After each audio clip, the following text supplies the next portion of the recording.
Hola y bienvenidos a un programa de estudio bíblico llamado Buscando su Palabra. Buscando su Palabra. Esta es nuestra primera transmisión internacional del año 2025.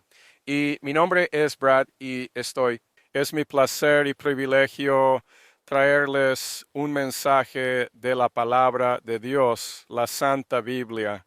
Abriremos nuestro programa con una oración.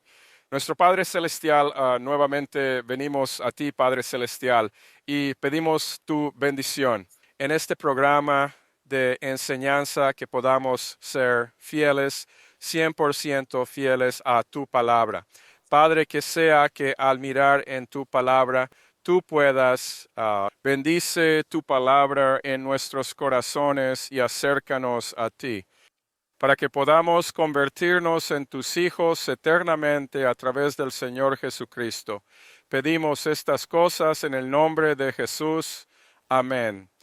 En part, Thor Kirchi, Kajuri, usted de Dasen, puedes encontrarnos en internet en dos sitios web diferentes.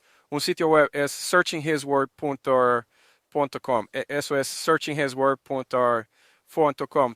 Otro sitio web es sionintravel.com. sionintravel.com.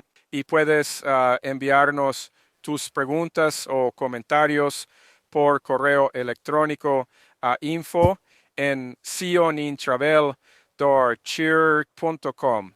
sionintravel.com.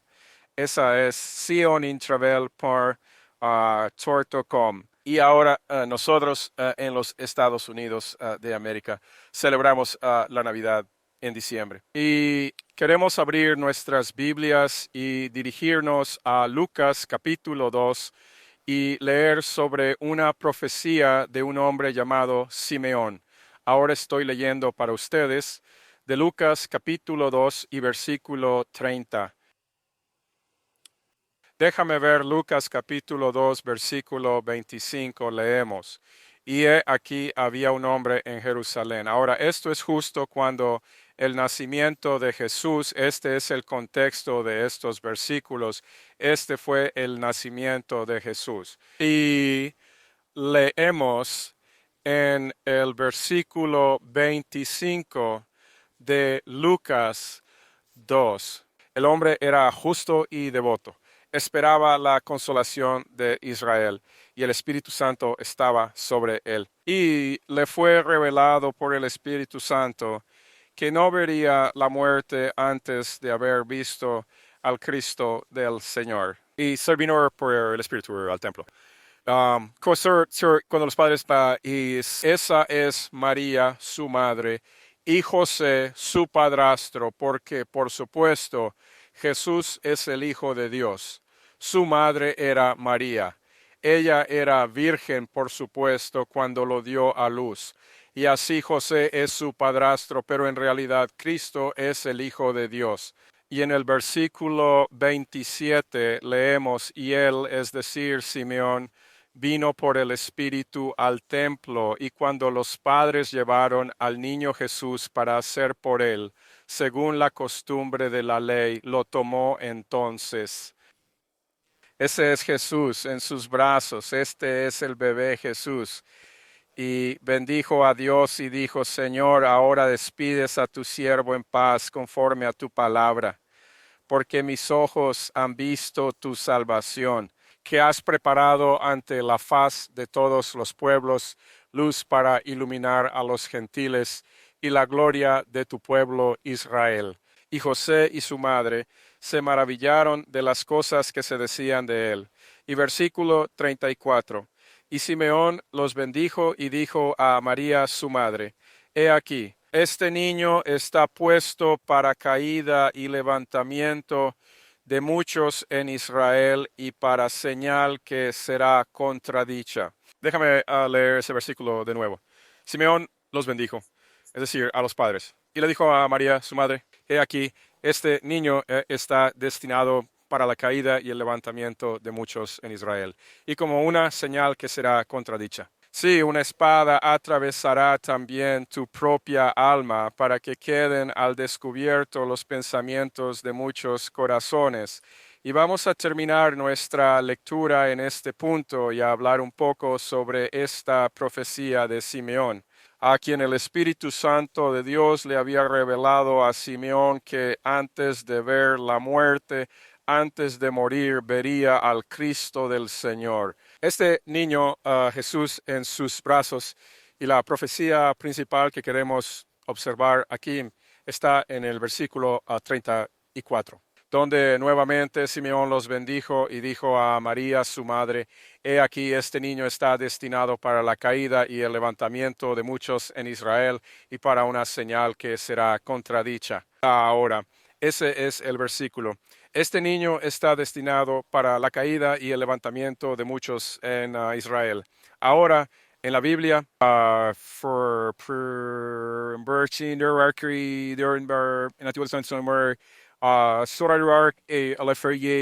Dios usó a Israel, la nación de Israel, como la representación externa del reino de Dios en esta tierra durante un periodo de tiempo de aproximadamente 1482 años más o menos, hasta el momento en que Jesús apareció en escena y nació. Sabemos por la evidencia secular, así como por la evidencia bíblica, que Cristo nació en el año 7 antes de Cristo.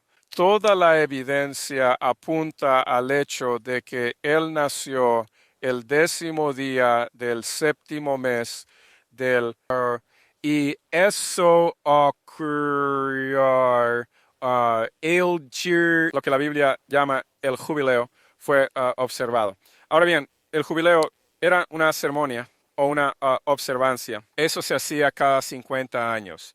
Leemos sobre eso en Levítico capítulo 25, versículos 8, 9 y 10, que cada año 50 sería un año de jubileo. Y eso fue instituido en el año 1407 a.C., cuando Israel entró en la tierra de Canaán después de vagar por el desierto durante 40 años. Entrando en la tierra de Canaán, que en un contexto histórico o espiritual, la tierra de Canaán realmente representaba el reino de Dios. Era una tierra que fluía con leche y miel. Y debemos recordar cuando leemos la Biblia que Cristo habló en parábolas y sin parábola no les hablaba. Y la Biblia, así es como Dios esconde su verdad en la Biblia mediante el uso de parábolas. Una parábola es una historia terrenal con un significado celestial o un significado espiritual. Y la Biblia nos dice en el capítulo 4 de Marcos, versículo 34, por ejemplo, que sin parábolas no les hablaba. En otras palabras, todo, y sabemos que Cristo, por supuesto, es el autor. Cristo es Dios eterno. Él dijo: cuando me has visto a mí, has visto al Padre. Y Cristo es la palabra de Dios encarnada. Y así está escrita toda la Biblia, en una forma donde tenemos que buscar el significado espiritual. Ahora, en el Antiguo Testamento, como mencioné, Dios usó a la nación de Israel como el elemento externo, representación del reino de Dios en esta tierra. Y luego, cuando Cristo apareció y cuando Cristo fue a la cruz, que fue en el año 33 después de Cristo, la Biblia nos dice que el velo del templo separaba el lugar santo del lugar santísimo, se rasgó en dos de arriba abajo, indicando que ya ni no Jerusalén, que era la capital de Israel, ya no sería la representación del reino de Dios. Y así, poco después de que Jesús fue crucificado y resucitó al tercer día, según las Escrituras, y luego 40 días después, Cristo derramó el Espíritu Santo. Y aproximadamente 3,000 fueron salvados en esa tarde de Pentecostés en el año 33 después de Cristo. Y desde ese momento Dios usó las iglesias y congregaciones del Nuevo Testamento como la representación externa del reino de Dios. Y ahí mismo vemos que hubo una caída y un levantamiento. ¿Recuerdas el versículo en el que me estaba enfocando aquí en Lucas 2:34? Permíteme leerlo de nuevo. Así que justo ahí, cuando Dios terminó de usar a la nación de Israel como la representación externa del reino de Dios,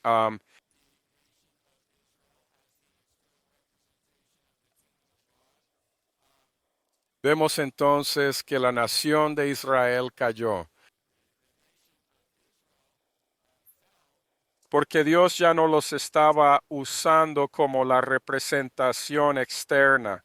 Y cuando leemos todo el Antiguo Testamento, encontramos una y otra vez que los hijos de Israel adoraban a otros dioses, adoraban en los lugares altos. Por ejemplo, cuando vagaron por el desierto, se quejaron una y otra vez contra Moisés, por ejemplo.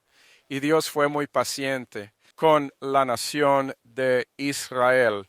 Y sin embargo, llegó ese momento en que Dios terminó de usarlos como los guardianes del Evangelio. Y el Evangelio, refiriéndose al Evangelio del juicio y la salvación. Salvación a través del Señor Jesucristo. ¿Qué hay del juicio? Bueno, el juicio es porque nosotros como seres humanos todos nacimos como pecadores.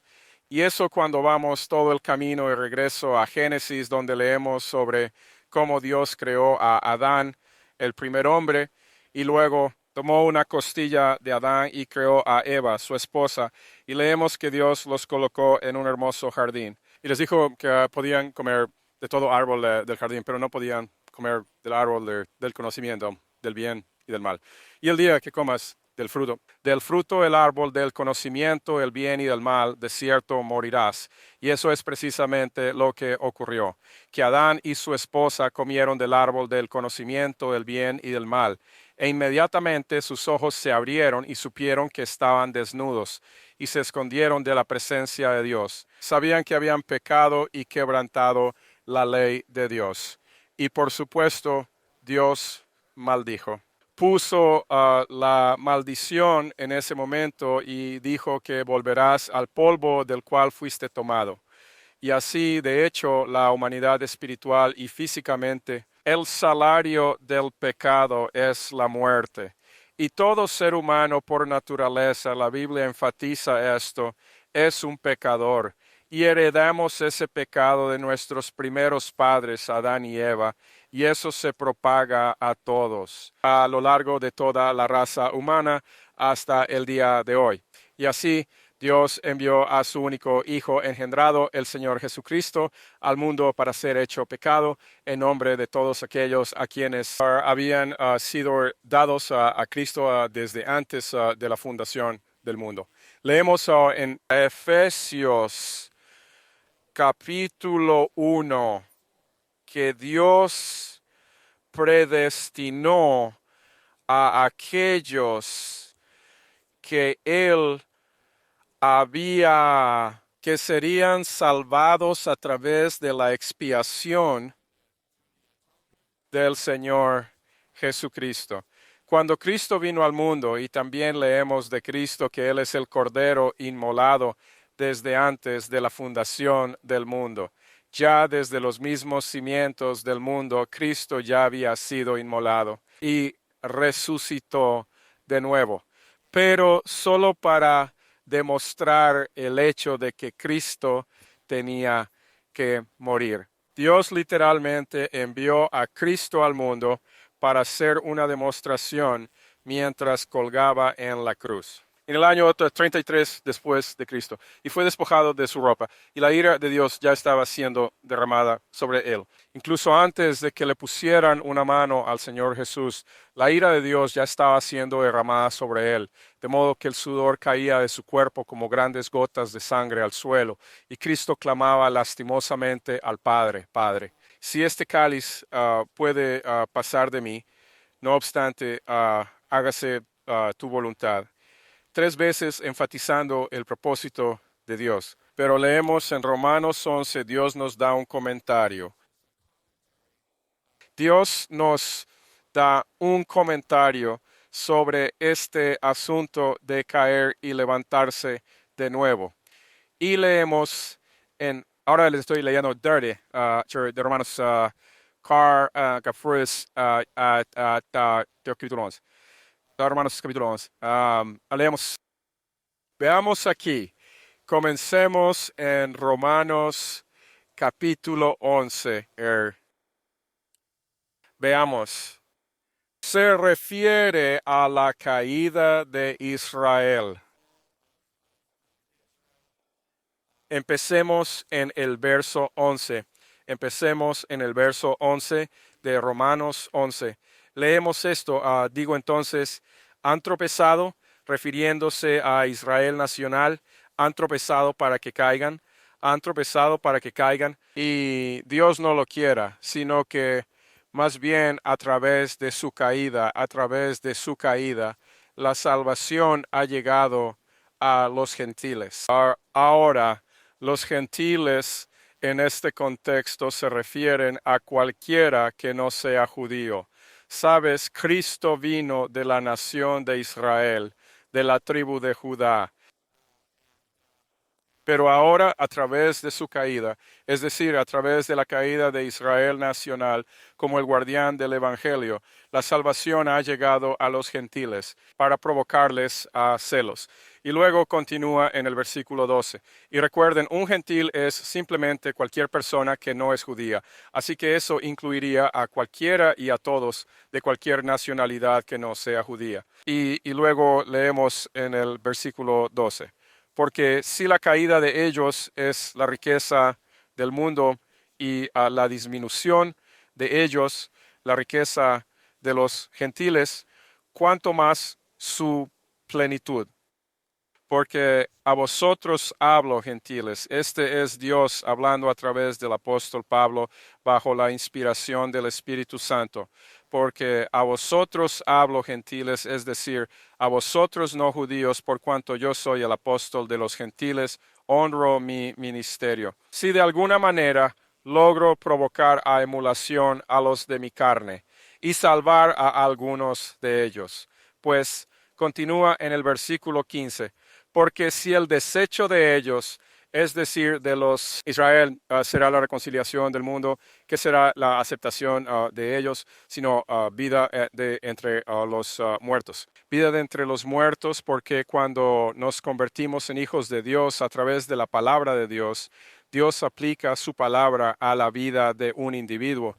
Y realmente nacemos de lo alto para que Dios nos haya dado un nuevo espíritu y haya puesto su espíritu dentro de nosotros. Entonces somos una nueva creación, tenemos vida eterna. Así que por eso dice aquí en el versículo 15, porque si el rechazo de ellos es la reconciliación del mundo, ¿qué será su aceptación sino vida de entre los muertos? Porque si las primicias, refiriéndose nuevamente a Israel, son santas, la masa también lo es. Y si la raíz es santa, también lo son las ramas. Y si algunas de las ramas se rompen, es decir, algunos de Israel sean cortados, lo que significa que nunca llegaron a ser salvos. Y eso se aplica a la gran mayoría de los que estaban en Israel, incluso hasta el día de hoy. Y si algunas de las ramas fueron quebradas, y tú siendo un olivo silvestre, refiriéndose nuevamente a los gentiles, a los no judíos, y tú siendo un olivo silvestre, fuiste injertado entre ellos. Y con ellos participas de la raíz, es decir, Cristo es la raíz, y grosura del olivo, no te jactes contra las ramas. Pero si te jactas, no sostienes a la raíz, sino que la raíz te sostiene. En otras palabras, no llevamos la raíz, sino que la raíz nos lleva a nosotros. Es decir, Cristo es el que... Esta es una de las enseñanzas fundamentales en nuestro ministerio, que constantemente enfatizamos el hecho en nuestro ministerio de buscar su palabra y sion en trabajo. Constantemente enfatizamos el hecho de que la salvación es 100% obra de Dios. Y no podemos contribuir ni una pizca a nuestra salvación. Y aquí es donde, y ahora voy a cambiar un poco y comenzar a hablar sobre otro tipo de caída y levantamiento. Y eso es decir que en nuestros días de hoy, donde creemos que estamos bastante seguros de que toda la evidencia en la Biblia señala el hecho de que actualmente estamos viviendo en el periodo que Dios llama Gran Tribulación, en Mateo capítulo 24, versículo 21, donde Dios dice, y entonces habrá gran tribulación como no la ha habido desde el principio del mundo ni la habrá jamás. Y si aquellos días no fuesen acortados, ninguna carne sería salva, pero por causa de los escogidos, aquellos días serán acortados.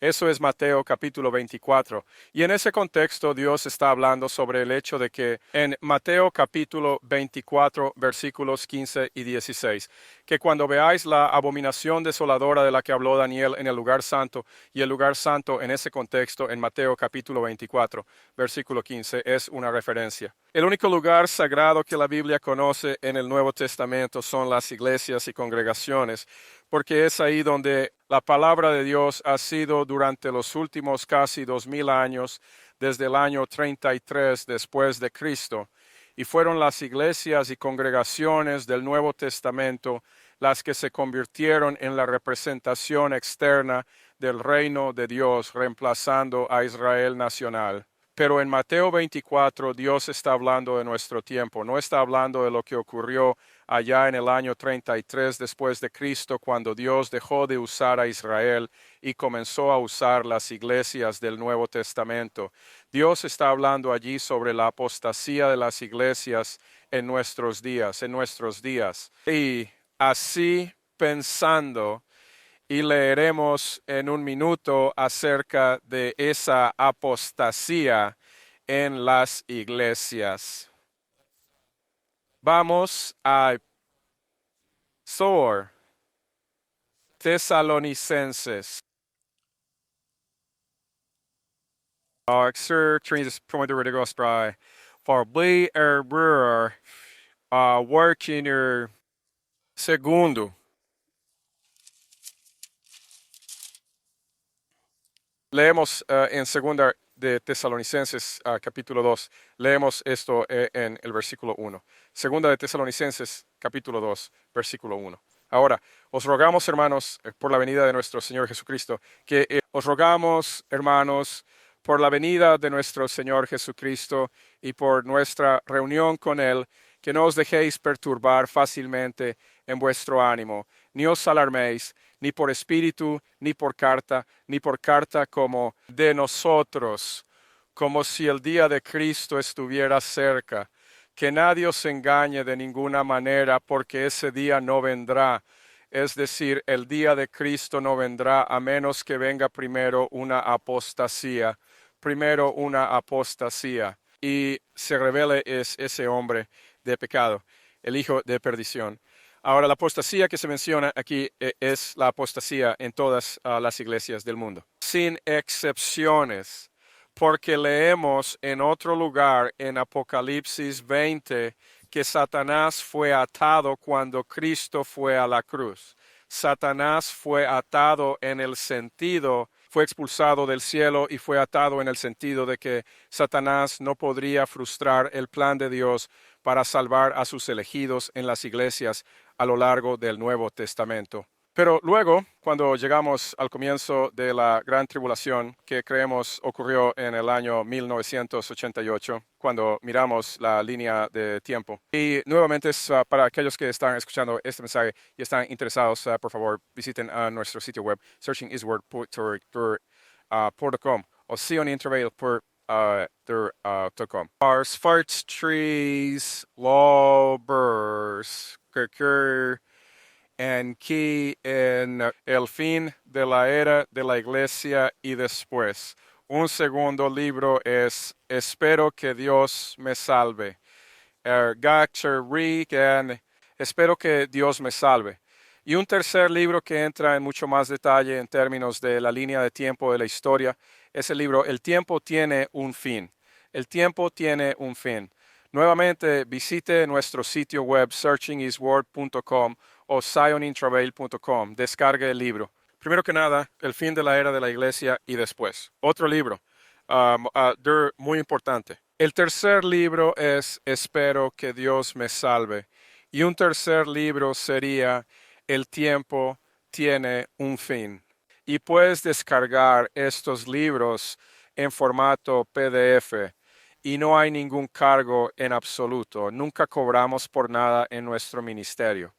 Te animamos, sin embargo, a donar, a hacer tus donaciones voluntarias, pero no es necesario para descargar estos libros de forma gratuita. Si está inclinado a apoyar este ministerio, y oramos para que haya personas que lo hagan, ya que estamos intentando difundir el Evangelio por todo el mundo, por favor visite searchinghisword.com/donar. Esa es searchinghisword.com/donate y done a este ministerio según pueda.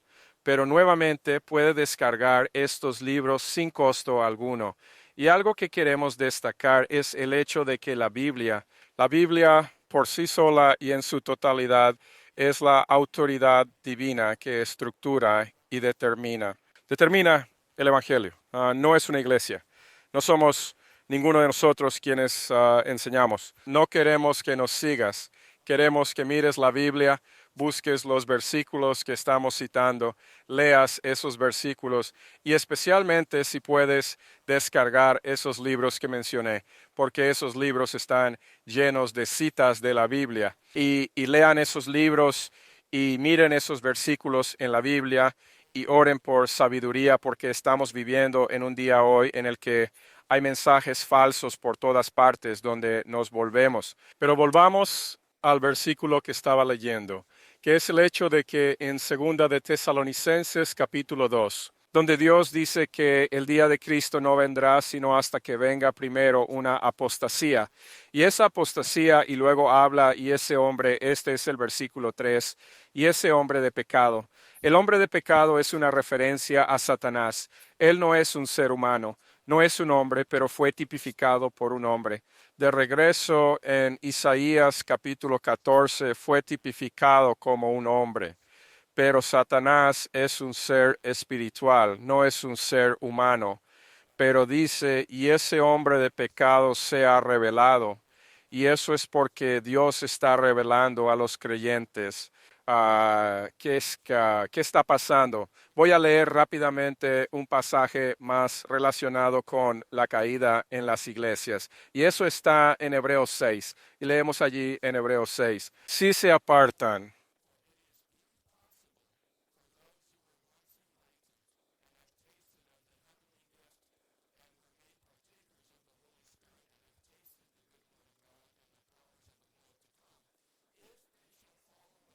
para renovarlos otra vez para arrepentimiento, ya que crucifican para sí mismos al Hijo de Dios de nuevo y lo exponen a vergüenza pública. Y lo que Dios está diciendo aquí es que hay muchos en las iglesias hoy que han sido adoctrinados en el sentido de que han probado del don celestial, fueron hechos partícipes del Espíritu Santo, fueron iluminados por la palabra de Dios y el Espíritu Santo de Dios. Han probado la buena palabra de Dios y los poderes del mundo venidero, pero nunca llegaron a ser verdaderamente salvos. Y permítanme darles una descripción de lo que ocurre cuando Dios realmente salva a una persona. Esta es una excelente descripción en Ezequiel capítulo 36 del Antiguo Testamento. En Ezequiel capítulo 36, versículo 25 leemos, eso es de tus pecados. Esto no tiene nada que ver con el agua física, es el agua de la palabra. No tiene nada que ver con el bautismo de agua físico y literal. Es totalmente espiritual. Un nuevo corazón también te daré. Un nuevo espíritu pondré dentro de ti y quitaré el corazón de piedra de tu carne. Y os daré un corazón de carne. Y pondré mi espíritu dentro de vosotros y haré que andéis en mis estatutos y guardéis mis juicios y los pongáis por obra. Y habitaréis en la tierra que di a vuestros padres. Esa tierra se refiere espiritualmente al reino de Dios, que es completamente espiritual. Y seréis mi pueblo, y yo seré vuestro Dios. Y de eso se trata la salvación. Y así, queridos amigos, oramos para que Dios bendiga este mensaje para ustedes. Y hasta nuestro próximo programa. Que el Señor te bendiga abundantemente.